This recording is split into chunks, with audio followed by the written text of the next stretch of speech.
Hal-hal berikut ini yang dapat mengurangi dan mencegah terjadinya osteoporosis. Pertama adalah nutrisi. Nutrisi itu sangat penting sekali terutama untuk kalsium, vitamin D, protein, dan mineral.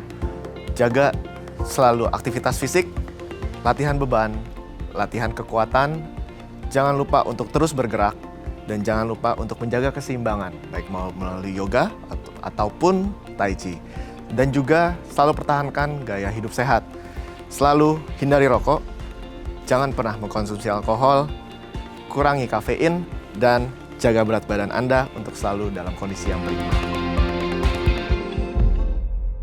Ya pemirsa, kembali lagi bersama kami di Bincang Sehati. Kita akan bahas tema utama kita tentang osteoporosis. Nah, untuk pemirsa di rumah yang mungkin punya pertanyaan terkait tema kita hari ini, boleh menelpon kami di 0212903264 atau DM ke Instagram kami di @bincang_sehati di ITV. Kita lanjut lagi dengan dokter kita hari ini, Dr. Nicole SPOT, spesialis ortopedi dan traumatologi dari Rumah Sakit Royal Taruma. Oke, kalau kita bicara tentang osteoporosis pasti erat kaitannya dengan tulang karena ada di situ gitu ya masalahnya, Dok ya. Tapi kalau kita bicara tentang tulang sendiri, komponen yang ada di dalamnya itu apa aja sih, Dok? Kalau secara fisiologinya, secara normalnya komponennya itu paling banyak sebenarnya mineral dalam bentuk hidroksiapatit. Oke. Itu kalau ilmiahnya ya, tapi kita lebih sering mengenalnya ada kalsium dan ada fosfat di dalam tulang. Ada kalsium, ada fosfat, udah gitu ada kita bilangnya matriks. Itu adalah seperti semennya yang mengisinya. Itu ada kolagen dan air. Sisanya adalah sel hidup seperti osteoblast, osteoklas. Itu satu osteoblast untuk membangun tulang, osteoklas itu untuk menguraikan tulang. Jadi komponen itu semua ada di dalam tulang. Dari komponen tadi lah tulang tuh punya kerapatan, kekuatan dan segala hal gitu ya dan Betul. tumbuh. Makanya harus benar-benar dijaga. Tapi akhirnya punya masalah nih, Dok, tentang osteoporosis. Nah, kalau bicara tentang osteoporosis, masalah apa yang terjadi pada tulang manusia? Osteoporosis itu adalah suatu masalah yang besar. Karena dia Ini kompleks sebenarnya. sebenarnya kompleks karena dia itu bergerak dalam diam. Karena dia diam-diam sekali, tiba-tiba dia mengikis tulang sedikit demi sedikit. Secara umumnya, osteoporosis itu adalah penurunan massa tulang, disertai perubahan mikroarsitektur dari tulang itu sendiri. Jadi kerangkanya berubah, kepadatannya berubah, sehingga kekuatannya secara umum itu berkurang juga. Jadi makanya osteoporosis yang paling kita takutkan, ujung-ujungnya akan membuat terjadinya patahan tulang secara patologis. Apa maksudnya patahan tulang secara patologis? Maksudnya itu hanya dengan energi yang lemah, itu bisa membuat tulang patah. Misalkan kepleset tapi tidak sampai jatuh, itu tulangnya bisa patah. Wow. Kebentur pintu lagi buka pintu, tulangnya patah. Nah itu bisa mengarah ke bisa mengarahkan kita ke diagnosa osteoporosis. Atau bahkan hanya jalan, duduk, berdiri, duduk lagi, dia tulang belakangnya patah, fraktur kompresi. Itu juga salah satu penyebab, osteoporosis, gejala-gejala osteoporosis yang bisa kita temukan pada kondisi yang sudah lanjut. Itu dampak-dampak dari osteoporosis yang istilahnya itu sebenarnya satu rutinitas yang biasa, yang common dilakukan oleh kita ya, bangun, duduk, jalan juga mungkin dengan kecepatan tertentu juga sebenarnya tekanannya wajar-wajar saja. Tapi untuk orang yang punya osteoporosis di mana kerangka tulangnya sudah tidak sekuat itu begitu ya, dengan komponen yang tadi sebenarnya sangat kompleks dan hidup serta tumbuh, ternyata bisa membuat ada ya tadi patah tulang secara patologis. Betul. Wow. Nah, ini kalau bicara tentang osteoporosis berarti kan tadi dokter bilang dalam diam, dia merusaknya dalam diam. Berarti butuh waktu dong. Betul. Tidak bersifat akut kan? Butuh waktu dalam hitungan bulan sampai tahun. Wow. Tidak Bulan bisa, Dok? Iya, betul. Oke. Jadi ada yang mulai dari 3 bulan tanpa aktivitas, itu struktur dan mikrostrukturnya sudah mulai berubah. Karena badan kita itu cukup pintar. Dia merasa, tidak ada keperluan lagi untuk area situ diperkuat. Aktivitasnya rendah, kita tidak perlu memperkuat tulang area itu tersebut lagi, jadinya kita urai, kita butuh kalsium dan fosfatnya untuk tempat lain, atau kita butuh untuk sirkulasi di dalam darah. Makanya diurai secara pelan-pelan, berubah menjadi dalam tanda kutip lebih kopong. Bukan lututnya yang kopong ya, tapi tulangnya yang kopong, lebih tidak kekuatannya menurun, jadinya dia akan menjadi osteoporosis. Kalau pada kondisi yang karena ini tidak ada kegiatan nih, tidak dipakai, itu namanya kita bilang disuse osteoporosis. Osteoporosis karena tidak digunakan area tulang tersebut. Nah, dia akan kalau yang sudah bertahun-tahun biasanya itu pada perempuan dan pada orang tua. Oke. Kita bilangnya postmenopausal osteoporosis dan senile osteoporosis. Osteoporosis pada orang tua itu karena ya biasa orang tua otot itu sudah mulai mengecil. Aktivitasnya sudah tidak banyak, apalagi dengan kulturnya kita biasanya orang tua disuruh istirahat aja di rumah. Dengan berkurangnya seperti itu maka akan kejadian dalam 1 tahun, 2 tahun, 3 tahun lama-lama tulangnya ikutan tidak bertenaga, keropos, osteoporosis lah diagnosanya tegak. Jadi Begitu. kebanyakan ini terjadi karena komponen yang ada di dalam tulang yang harusnya bekerja tidak lagi mengalami order gitu ya. Iya, Ordernya udah nggak bener nih. Ya Iya. udah berarti nggak dibutuhkan gitu ya. Kita alihkan aja. Akhirnya membuat yang ada di dalam tulang tadi ya kosong gitu ya, Kosong. kopong ya dok ya. Diurai lagi untuk Diurai. dipakai di tempat lain. Jadi sebenarnya bisa dibilang kita bisa menciptakan osteoporosis sendiri gitu ya. Betul. Tanpa sadar begitu ya. Nah penyebab-penyebab lain mungkin kalau yang tadi karena aktivitas. Nah kalau yang lain apakah ada hal-hal yang bisa membuat seseorang terkena osteoporosis? Entah itu dari penyakit tertentu atau mungkin ya usia, aging, Betul. proses aging atau gimana dok? Jadi kalau kita mau breakdown, kita buka satu-satu, bisa karena masalah metabolisme, Oh, bisa karena memang dia punya kelainan genetik, mhm. atau masalah hormonal. Oke. Oke, saya bahas dulu yang dari metabolisme. Metabolisme ini misalkan pasien ini punya kelainan hormonal. Contohnya yang paling sering hormon tiroid dan paratiroid. Hormon tiroid dan paratiroid ini membantu untuk metabolisme tulang, untuk disposisi kalsium dan metabolisme kalsium di dalam badan kita. Sedangkan paratiroid untuk fosfatnya. Nah, sewaktu itu semua terganggu, berarti metabolismenya terganggu, maka disposisinya atau penyimpanan kalsium dan fosfatnya juga akan menurun. Sedangkan tulang kita 80-90% tuh isinya kalsium dan fosfat. Itu satu. Yang kedua itu adalah faktor genetik. Faktor genetik ada orang-orang yang tidak bisa memetabolisme vitamin D. Vitamin D itu sementara membantu untuk dia metabolisme kalsiumnya juga. Karena dia tidak bisa memproses atau memetabolisme vitamin D, jadinya proses pembentukan tulang juga akan terganggu. Dan yang ketiga adalah orang-orang yang postmenopausal. Perempuan terutama ya, kan nggak ada menopausal pada laki-laki. Pada perempuan, kehilangan hormon estrogen itu membuat metabolisme tulang dan pembentukan tulang itu menjadi terhambat. Ya, terutama penyerapan kalsium dalam badan. Nah, pada orang-orang postmenopausal ini yang lebih aktif justru adalah sel-sel yang menguraikan tulang. Oh, Sel-sel pembentuk tulangnya lebih tidak aktif. terbayang. Begitu. Pembentukannya nggak aktif, penguraiannya jauh lebih aktif. Betul. Oke. Tuh, Dan jadi ini itu tiga terjadi masalah berapa utama. tahun sebelum menopause dok? Itu biasanya sewaktu sindrom-sindrom postmenopausal atau premenopausal Ya. syndrome sudah muncul, itu sudah mulai terjadi. Karena hormon estrogennya sudah tidak stabil. Oke. Bisa kita bilang on off lah ya, hormon estrogennya on off. Sewaktu off-nya itu, maka osteoklas, si sel pengurai tulang itu jauh lebih aktif. Sedangkan metabolisme kalsiumnya juga akan turun. Itu sudah terjadi. Kurang lebih kalau secara teorinya bisa 3-4 tahun sampai benar-benar sudah ditegakkan menopause. Menopause. Wow. Jadi memang istilahnya ketika sudah mulai ada alarmnya, ini sudah mulai juga terjadi masalah pada tulangnya. Betul. Begitu ya. Ini bisa dicegah nggak sih dok dalam kondisi demikian? Mungkin banyak penonton di rumah, ibu-ibu yang wah saya udah keluar lagi nih istilahnya tanda-tanda untuk premenopause-nya. Apakah dalam kondisi ini, stage ini bisa ada satu hal yang jadi istilahnya pembantu lah ya? Pembantu. Entah itu suplemennya, entah itu pola hidupnya atau seperti apa? Yang paling pertama diubah pola hidup. Oke. Pola hidup, yang kedua saya akan breakdown jadi pola hidup, udah gitu suplemen. Setelah itu kita ngomongin hormonnya itu sendiri. Kalau misalkan pola hidup yang pasti harus lebih aktif bergerak. Oke.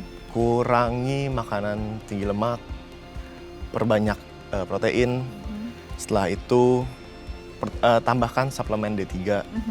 Harus kena matahari 10-15 menit tiap harinya. Jangan lupa karena biasanya di Indonesia di area yang tropis orang takut kena matahari. Banget. Takut jadi nggak cantik. Iya, benar Iya. banget lagi dok ya. Jadi padahal kita butuh 10-15 menit di pagi hari. Jam 7 sampai jam 8 cukuplah 10 menit 15 menit kena sinar matahari, itu ngebantu metabolisme vitamin D3. Ditambah aktivitas lebih banyak. Jangan cuma saya sudah nyapu ngepel di rumah udah keringetan, itu bukan aktivitas. Itu just moving. Kita nggak exercise, kita butuh exercise-nya. Saya sarankan berenang. Oke. Atau strength training, dok saya nggak bisa berenang, ya sudah strength training, sepeda boleh, jalan cepat boleh, jogging boleh, jangan takut. Ya, itu membantu kepadatan tulangnya.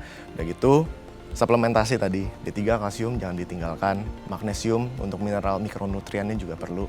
Nah, kalau kita mau lihat dari segi hormonal, kalau memang ternyata mengganggu sekali nih, saya nggak punya hormon estrogen saya mulai kacau ritmenya, kita ada hormon estrogen only replacement therapy, memperpanjang adanya estrogen di dalam badan kita sehingga menopause bisa kita undur, kita perbaiki dulu tulangnya. Setelah nanti kondisinya bagus, kita scan tulangnya bagus, ya sudah boleh dilepas mungkin nanti estrogen only replacement terapinya. Kompleks banget ya, dan rumit ini sih benar ya, karena benar-benar kadang kita berpikir bahwa hanya aging yang akan membuat tulang keropos, ternyata apalagi untuk perempuan, masalah hormonal tuh datangnya sekarang lebih cepat juga ya dok ya, tidak Betul. menuju menopause usia-usia yang dulu mikirnya 50 tahun ke atas baru di 30 aja udah bisa kelihatan. Sekarang di early rata-rata sudah di 40, 42. Yes, betul, dan itu bisa mengarah kita pada osteoporosis yang lebih dini lagi gitu Betul. ya. Otomatis memang pola hidupnya harus diubah. Pertama tadi dokter sendiri mencatat bahwa ya harus suplemennya dalam arti kata nutrisinya ya dok ya, bukan cuma suplemen yang diminum lep gitu secara praktis, tapi nutrisinya juga harus dipastikan baik. Kalau makannya berlemak, gorengan tiap pagi gitu ya, nah itu ya wassalam gitu ya dok ya. Terus habis itu juga harus dipikirkan bagaimana kita bergerak, karena kalau nggak bergerak ya tadi dokter bilang bahwa sebenarnya ketika sudah tidak ada order untuk bisa menutrisi dan mensupport ya, apapun yang ada di dalam tulang sudah berpikir kita tidak diperlukan, otomatis terurai, bukannya Betul. lagi dipadatkan justru diurai. Jangan cuma bergerak tapi exercise, tapi olahraga. Itu dia. Beda antara bergerak Kita dengan cuma olahraga. nyapu ngepel aja kan ya dok, udah aman. Better saya ubah deh, saya nggak mau nyapu ngepel, saya exercise aja. Oke dok, kalau kita bicara tadi bahwa penting sekali untuk bergerak, karena ini akan membuat apa yang ada di dalam tulang itu aktif dan mengerti bahwa dibutuhkan. Tapi kalau terlalu banyak digunakan atau overuse, apakah bisa menyebabkan juga osteoporosis? Oke. Kalau overuse biasanya sih tidak mengarah ke osteoporosis, tapi mengarahnya kepada keletihan dari ototnya dan sendinya. Itu nanti masuk ke beda cerita tuh. Jadi ujung-ujungnya nanti kita ngomongnya pengapuran, bukannya pengeroposan. Seperti itu. Tapi itu pun pengapuran terjadi kalau misalkan dia benar-benar berlebih, kerjanya terlalu berat setiap hari, misalkan gendong anak sambil ke pasar sambil bawa bahan makanan 20 kilo, nah itu baru berlebih. Yeah. Gitu. Tapi kalau hanya untuk daily activity sebenarnya pengapuran itu aman. Jadi arahnya nanti ke pengapuran bukan ke osteoporosis, tapi untuk berlebih biasanya masalahnya di otot dan sendi, bukan di tulang. Jadi memang kita harus pilih-pilih ya, istilahnya apa saja aktivitas yang perlu dilakukan dengan baik dan tepat. Karena kalau keletihan juga nanti ada masalah lain ya. Mungkin kepadatan tulangnya tidak terganggu, tapi masalah lain mungkin di sendi, di otot karena keletihan. Nah ini harus benar-benar dijaga dengan baik. Tadi kita sudah bicara tentang penyebabnya. Gejalanya nih dok, karena ini kan istilahnya banyak yang sebenarnya menahun, baru bisa dirasakan. Tapi ya jadi silent gitu kan, dan tiba-tiba sudah parah. Sebenarnya kita bisa merasakan nggak sih gejala-gejala awalnya? Oke, gejala-gejala yang paling sering itu kita harus tahu dulu. Osteoporosis itu menyerang di daerah tulang, itu daerah metafisis, daerah dekat-dekat pergelangan tangan, pergelangan kaki, daerah-daerah dekat sendi. Nah, jadi begitu osteoporosis terjadi, biasanya gejala pertama yang dihadapi biasanya mulai kaku rasanya. Pergelangan tangan mulai kaku, lutut mulai kaku, pinggang mulai kaku. Disertai rasa tidak nyaman sampai ke rasa nyeri yang general. Seluruh badan, karena pengeroposnya itu dimulai dari area metafisis yang di daerah dekat-dekat sendi sampai ke tulang panjang, ke kortikal kita bilangnya.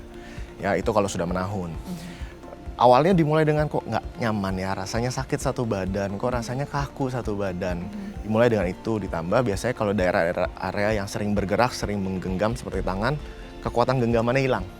Berkurang lah, bukan hilang. Kekuatannya, powernya ya? Iya, biasanya bisa angkat galon. Tapi kok sekarang kayaknya kayak mau lepas terus ya galonnya ya. Itu biasanya kekuatan genggamannya hilang atau kekuatan untuk menolak atau berjalannya untuk pijakannya itu berkurang. Berdirinya kok mulai nggak kuat ya, kok jongkoknya mulai nggak enak ya. Itu pada tahap-tahap awal disertai dengan kekakuan. Pada tahap akhirnya biasanya nyeri, rasa tidak nyaman satu badan sampai nyeri pada sendi-sendi. Karena itu yang paling terefek dari osteoporosis ini. Pada tahap akhirnya, yaitu tadi patahan tanpa ada sebab yang jelas atau dengan energi yang lemah. Patahan pada tulang. Gitu. Area-area yang paling sering patah biasanya pergelangan tangan, pinggul, ya. tulang belakang. Biasanya itu. Karena ini area-area favorit osteoporosis bermula atau gimana? Betul, karena itu area-area yang kita bilangnya cancellous bone atau isinya tulang trabekula. Nah, tulang trabekula ini konsistensinya dibandingin tulang panjang, tulang paha, tulang lengan, itu dia lebih empuk. Lebih empuk, lebih mudah diurai.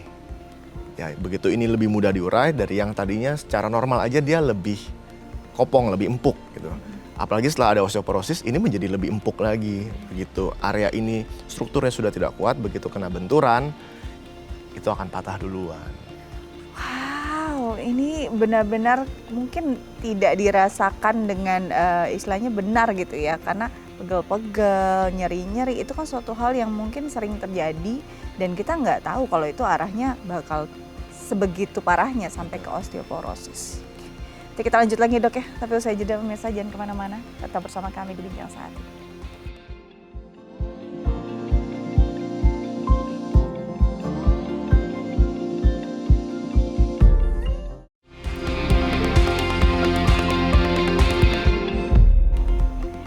Baik pemirsa, kembali lagi bersama kami di Bincang Sehati. Kita masih membahas tema utama kita tentang osteoporosis. Dan untuk pemirsa di rumah yang mungkin punya pertanyaan terkait tema kita hari ini, boleh menelpon kami di 02129032644 atau DM ke Instagram kami di @bincangsehat.id.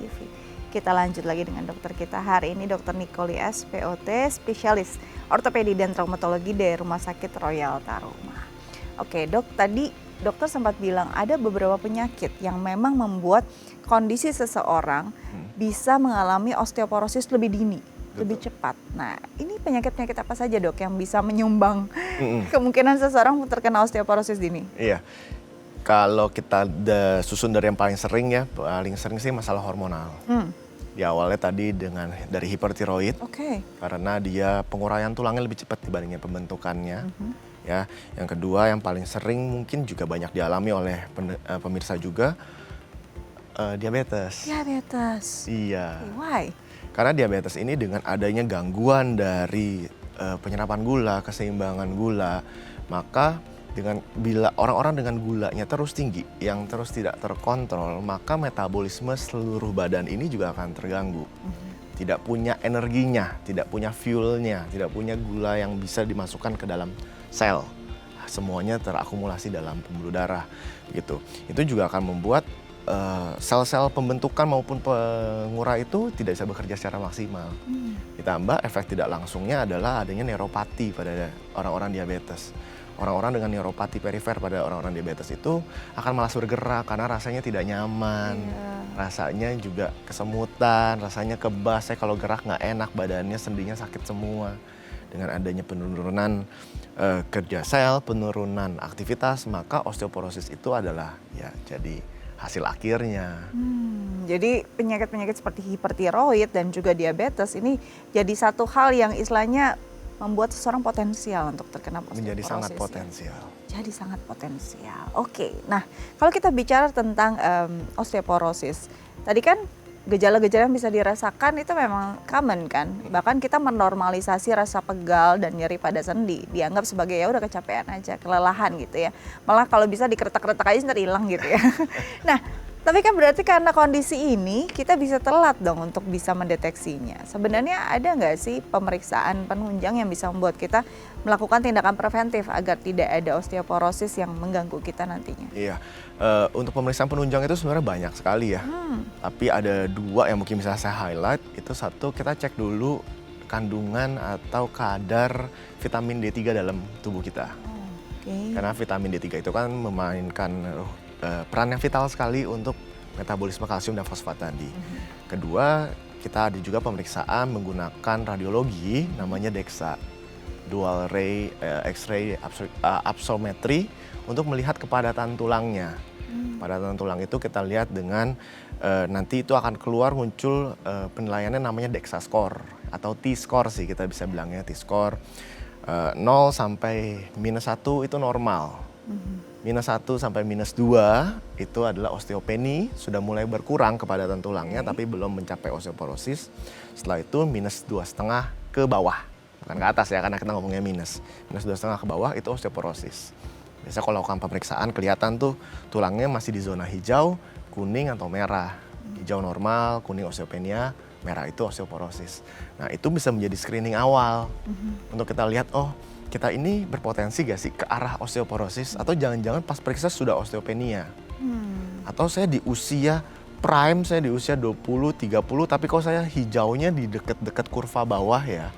Karena T-score itu kita lihat dari rata-rata populasi dunia usia 25 tahun. Oh.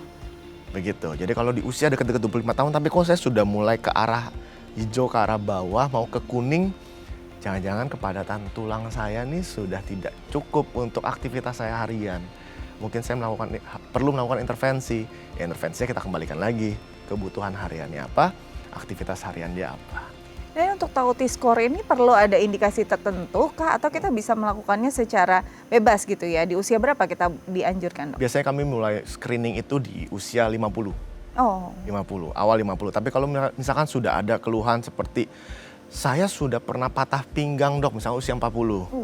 Atau usia 30 akhir, saya sudah pernah patah tulang belakang. Saya sudah pernah patah di daerah area sendi. Boleh gak saya periksa? Itu justru kita anjurkan. Karena itu area-area harusnya tidak patah pada usia seperti usia muda, tapi patah di usia muda. Berarti kan ada sesuatu yang salah dalam strukturnya. Biasanya kita sarankan. Jadi sebenarnya secara general sih boleh dikerjakan oleh siapapun untuk melihat. Tapi biasanya kita screening untuk populasi atau orang-orang yang lebih memiliki resiko tinggi. Jadi orang-orang yang pernah patah tanpa ada istilahnya cedera atau trauma tertentu begitu ya, ini sudah perlu diperhatikan betul-betul ya? Sudah perlu diperhatikan. Tapi kalau orang yang pernah patah tulang di area tertentu akan ada masalah nggak ke arah sana atau tidak? Walaupun itu memang dialami karena ada trauma. Sebenarnya tidak, selama penyambungan tulangnya bagus, penyembuhan tulangnya bagus, aktivitasnya bagus, enggak.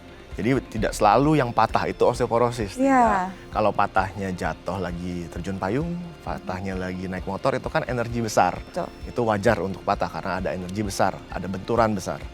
Tapi kalau yang hanya kepleset di rumah usia 25 tahun kepleset di rumah patah, usia 30 tahun kepentok tembok pergelangan tangannya patah, itu yang perlu dikhawatirkan. Nah, apalagi di usia-usia yang memang sebenarnya produktif dan masih prima seharusnya. Betul. Ya. Paling muda tuh bisa menyerang di usia berapa sih, Dok, osteoporosis ini? Osteoporosis itu kalau misalkan kita ngomongin yang masalahnya genetik di usia anak kecil juga bisa. Wow, bisa Kalau sampai anak-anak ya? Iya, tapi kalau misalkan kita ngomongin yang sudah populasi dewasa, muda sampai dewasa, biasanya dimulai 40-an, 40 pertengahan, mulai 50, fraktur-fraktur patologis ini mulai muncul. Duh, nggak kebayang sih kalau masih di usia sangat produktif dan kita sudah mulai ada istilahnya kepadatan tulang dan kerapatan tulangnya sudah tidak seprima itu pasti kan akan mengganggu juga ya. Betul. Mengganggu aktivitas kita, kualitas hidup kita. Jadi memang yang perlu diperhatikan adalah bagaimana menjaga ini agar jangan sampai terjadi. Betul. Kita kan sering sekali mendengar, ayo minum susu biar sehat, biar tulangnya kuat. Sebenarnya korelasinya besar nggak sih impact-nya untuk ini? Kalau kita hanya spesifik hanya susu sih hanya berperan sedikit ya. Yang penting itu adalah makanan sehari-harinya. Tapi susu kalau kita mau ngomong, susu saat ini susu yang kita minum kan tidak semuanya murni dari sapi. Maksudnya dalam artian sudah difortifikasi, sudah ada tambahan-tambahan. Yang tambahan-tambahan itu sebenarnya cukup membantu. Tapi kalau kita hanya mencari susu murni ya sebenarnya lebih baik kita arahkan untuk makanan kita yang lebih seimbang. Dibandingin hanya semuanya berpatokan harus minum susu sehari 2 liter. Yang ada cukup akan terbuang juga kok kelebihannya. Tidak bisa seefektif itu. Justru yang penting itu adalah porsi makanannya dan kandungan makanannya itu yang kita atur. Kandungan makanan apa saja, Dok, yang memang kalau bisa dikonsumsi rutin setiap hari ini akan jadi baik gitu ya. Kadang-kadang kita tuh edik pada suatu hal tertentu biar tulang kuat, ya udah minum susu terus dari kecil itu yang sudah terpatri kan. Padahal sebenarnya ragam makanan dengan kombinasi tertentunya juga bisa menjadi satu nutrisi yang baik untuk tulang. Betul. Jadi pemilihan makanan memang tidak ada yang spesifik harus makan satu makanan ini setiap hari kalau mau tulangnya bagus, tidak. Pemilihan menu yang seimbang memang perlu, tapi yang perlu dipikirkan, yang perlu diperhatikan mungkin yang kandungan kalsium, magnesium, fosfornya cukup, baik itu dari protein, baik itu dari susu, baik susu kedelai nggak apa-apa, susu sapi juga tidak apa-apa, makanan yang memiliki kandungan lemak yang cukup, baik itu butter juga boleh, baik itu canola oil juga boleh. Sebenarnya seimbang aja, tidak perlu kita, oh canola oilnya harus banyak nih, Ya. tidak bisa gitu. Jadi jangan menambahkan suatu hal, oh ini karena baik jadi berlebihan juga nggak Betul. bisa ya dok ya? Iya, betul. Oke, jadi memang harus diperhatikan betul-betul isi piring kita tuh harus nutrisinya lengkap dan memang seimbang. Kalau tidak, nantinya justru ada hal-hal lain yang dibutuhkan tubuh justru tidak bisa Malah tidak terpenuhi. Betul ya. Betul. Dok, kalau kita bicara tadi balik lagi ke pemeriksaan penunjang, ketika kita tahu mungkin kita statusnya di Indonesia ini dengan berlimpahnya matahari tidak menjamin seseorang tidak defisiensi vitamin D gitu ya, justru malah banyak gitu kan. Nah ini kan hal yang hampir mungkin kalau di tes 10, 5-nya ada loh yang defisiensi gitu kan. Iya. Nah ini apa sih yang bisa dilakukan dalam kondisi status defisiensi vitamin D dulu nih sebelum kita masuk ke T-score? Oke, kalau vitamin D itu yang paling pertama adalah satu, kita pakai yang gratis dulu, Oke. sinar matahari. Jangan lupa kena sinar matahari 10-15 menit setiap harinya. Dan kita bisa melakukan suplementasi, dilihat dari baseline pemeriksaan vitamin D yang kita punya. Yang tersedia saat ini kan 1.000 unit, 5.000 unit, semua orang selalu bertanya, dok saya pakai yang 1.000 unit atau 5.000 unit? Ya betul, orang selalu Ya. mikir tuh. Kalau memang nanti kita lihat vitamin D3 nya ternyata jauh sekali nih dari ambang normalnya, kita akan kejar dulu 5.000 unit untuk beberapa bulan. Nanti kita kan harus evaluasi lagi.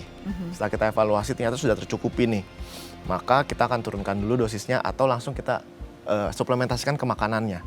Oke, vitamin D3 nya sudah tercukupi, sekarang makanannya atur ya. Gitu. Nah setelah D3 ini terpenuhi, ternyata keluhannya kok masih ada, kok badan saya masih tetap nggak enak, barulah nanti kita masuk ke T-score itu. Oh. Ada gak intervensi lain selain suplementasi, mengubah gaya hidup, saya olahraga, makanannya saya benerin, saya perbaiki nutrisi saya. Ternyata kok saya tetap kurang ya, kok sudah diberikan suplementasi D3 tapi tetap dicek setelah terapinya, kok tetap kurang ya D3 saya, berarti kan ini defisitnya banyak sekali. Barulah nanti kita akan sinkronisasi datanya dengan T-score-nya itu. Nah itu dia, jadi dilihat dulu status istilahnya status vitamin D-nya dalam tubuh seperti apa.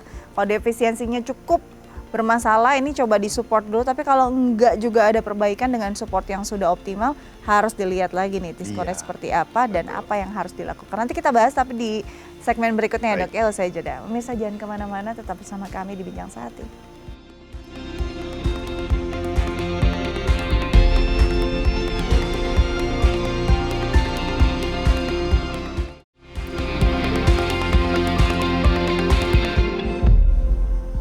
Baik pemirsa, kembali lagi bersama kami di Bincang Sehati. Kita masih membahas tentang osteoporosis.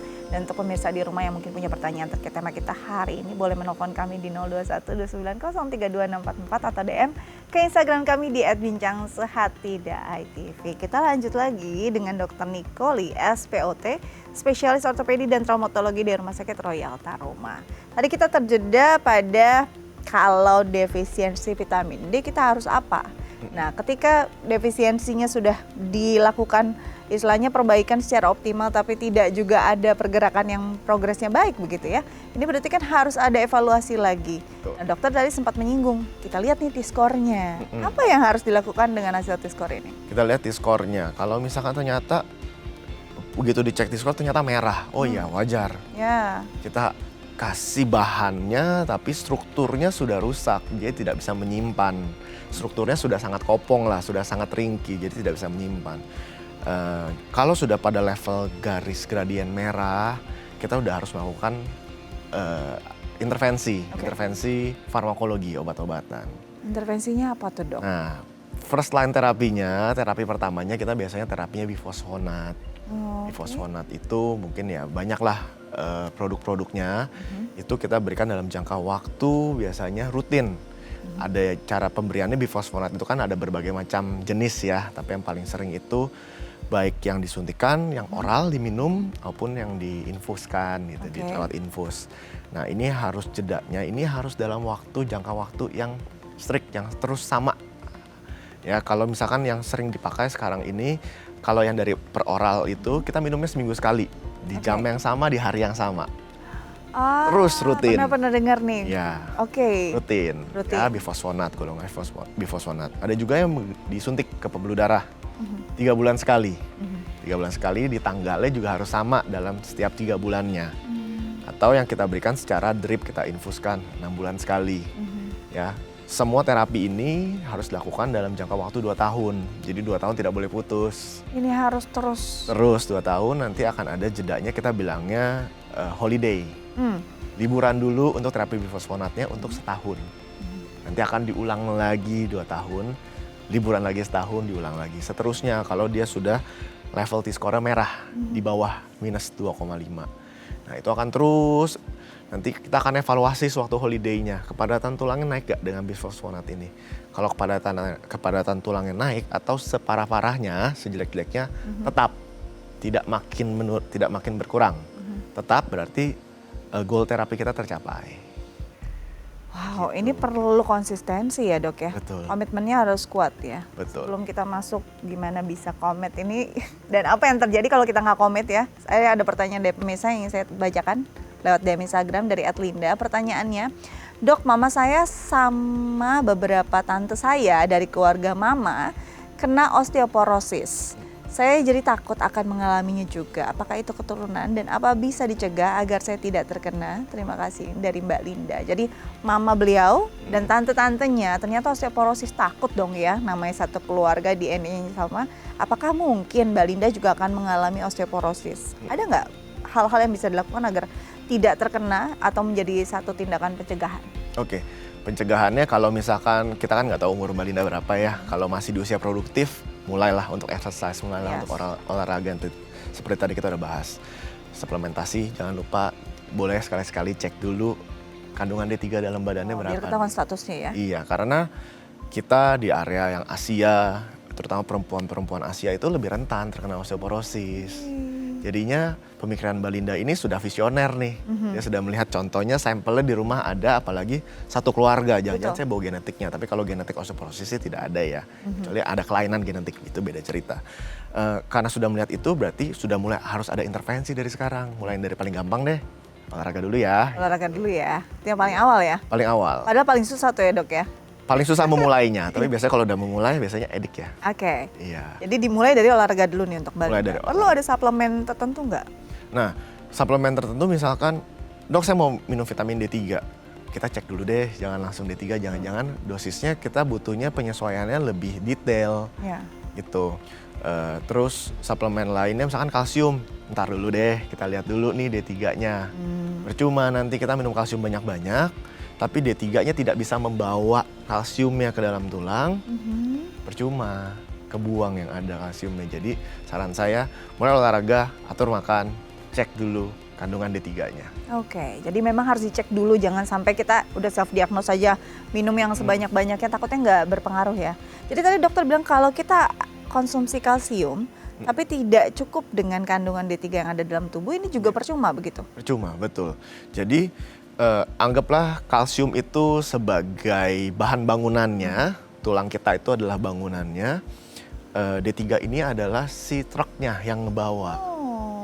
Ditambah dengan hormon-hormon lain ya, nggak cuma D3, tapi D3 cukup berpengaruh besar untuk membawa bahan-bahan bangunan ini ke bangunannya ke tulang kita. Bahannya banyak, batu batanya banyak, kalsiumnya banyak, tapi tidak ada transportnya, maka badan kita secara otomatis menganggap, oh ini materi berlebih, buang. Atau bahkan ditumpuk di tempat lain.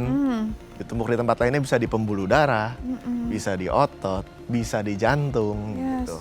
Jadi kita harus memastikan jumlah bahannya dengan jumlah transportnya itu cukup.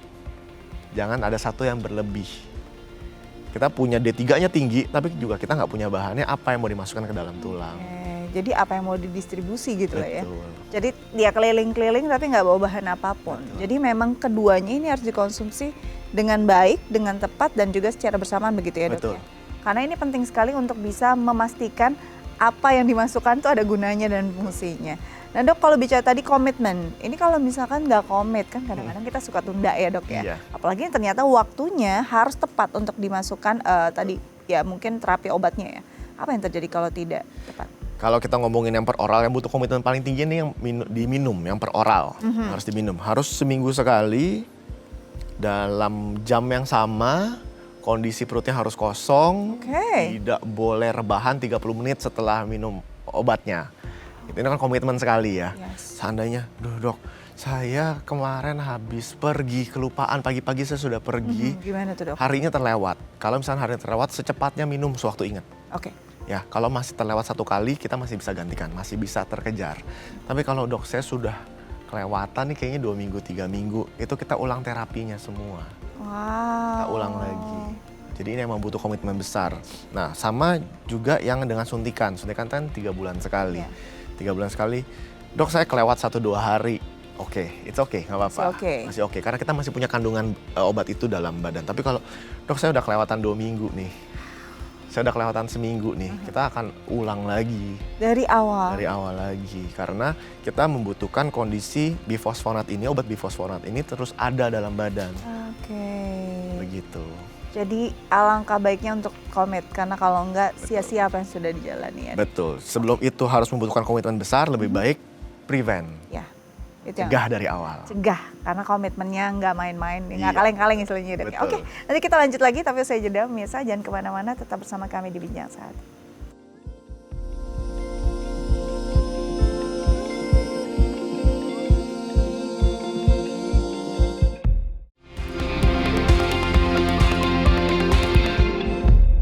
Baik pemirsa, kembali lagi bersama kami di Bincang Sehat. Kita masih membahas tentang osteoporosis dan masih juga bersama dengan dokter kita hari ini, Dr. Nicoli SPOT, spesialis ortopedi dan traumatologi di Rumah Sakit Royal Taruma.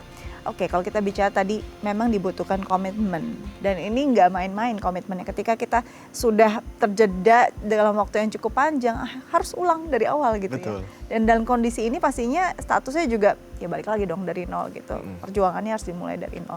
Tapi kalau bicara tentang terapi yang dilakukan, mungkin ini jadi satu hal yang bisa menyemangati juga. Sebenarnya terapi yang dilakukan tahunan ini tuh cuma mempertahankan kondisi yang ada atau bisa membuat seseorang terbebas dari osteoporosis sih dok? Oke.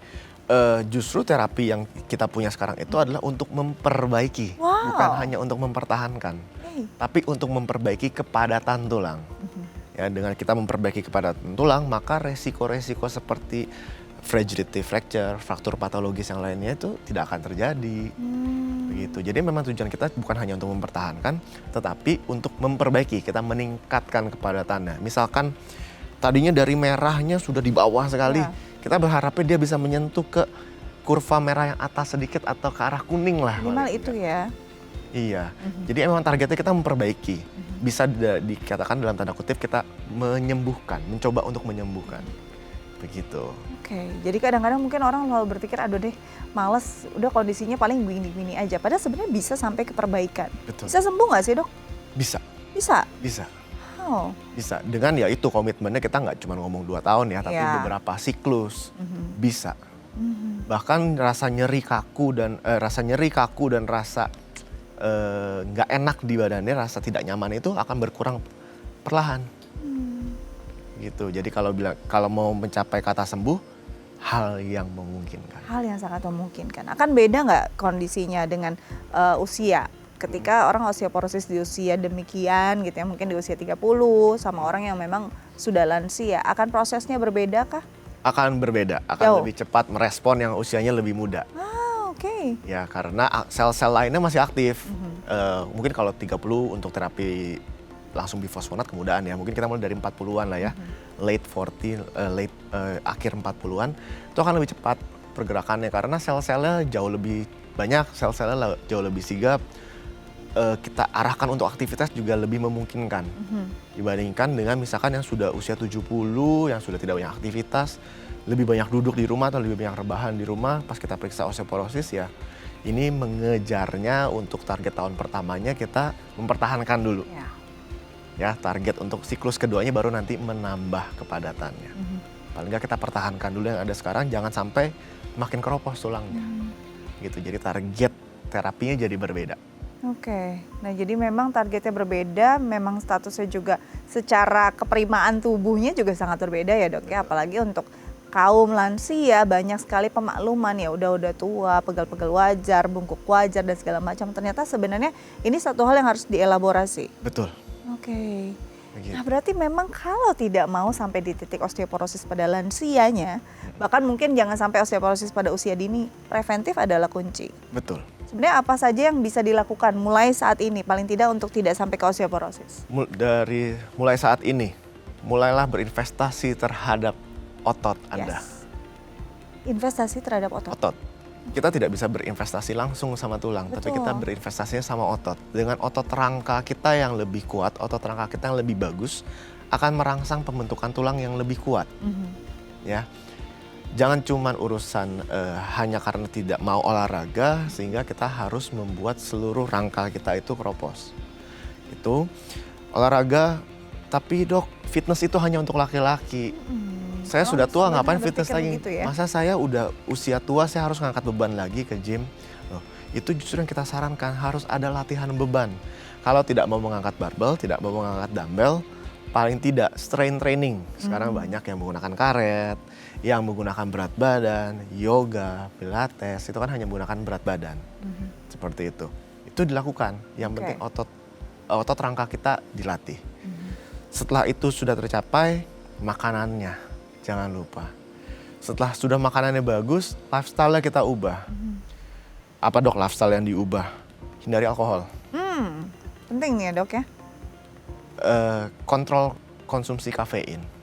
Wah, Ya, kopi. iya. Sudah gitu, jangan lupa protein, lemak diseimbangkan, terutama gula diseimbangkan. Oke. Seperti itu. Yang paling kita tekankan sekarang mungkin kafein ya. Kalau alkohol mungkin ya kita bisa tahu oh ini alkohol. Tapi kafein itu kadang-kadang kita melihat itu sudah lumrah. Iya. Karena di mana-mana coffee shop, di mana-mana ada kopi, di mana-mana duduk sedikit kopi. Kopi. Gitu. Kafein ini sangat berpengaruh, ditambah apalagi bila dia terbiasa mengkonsumsi kafein dengan rokok, dengan Wah, nikotin. itu kayak mungkin tutup botol ketemu botolnya gitu. Iya. Waduh, jadi memang harus benar-benar diperhatikan untuk hal ini. Dan ini jadi satu catatan penting untuk kita bisa menjaga kesehatan dan juga kualitas tulang ya. Dokter, thank you sudah ada di Bincang Sehati. Banyak banget hal yang bisa kita pelajari dan menambah wawasan kita untuk menjaga kesehatan tulang. Tetap jaga kesehatan agar bisa terus menginspirasi. Oke pemirsa, gimana tips dari dokter kami sudah dicatat semua. Semoga berguna untuk Anda. Saya Astia Dika pamit undur diri. Sampai jumpa.